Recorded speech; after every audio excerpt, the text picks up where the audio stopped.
Hi friends, நான் உங்கள் அரசு விவசாயி. இன்றைக்கி எங்கே வந்திருக்கோம் பார்த்தீங்கன்னா, மல்லிகை செடி வெட்டலாம்னு தான் வந்திருக்கோம். பாருங்கள், நம்ம வீடியோவை சப்ஸ்கிரைப் பண்ணிட்டு பாருங்கள். வீடியோ பிடிச்சிருந்தா ஷேர் பண்ணி விடுங்க. விவசாயம் பிடிக்கும்னா சப்போர்ட் பண்ணுங்கள். யாருமே சப்போர்ட் பண்ண மாட்டீங்க. விவசாயத்துக்காக எவ்வளோ கஷ்டப்பட்டு உழைக்கிறோம், எங்களுக்கு கொஞ்சம் சப்போர்ட் பண்ணுங்கள்.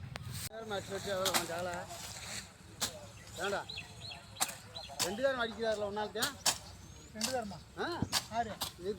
இருக்குதா பேசுறியா?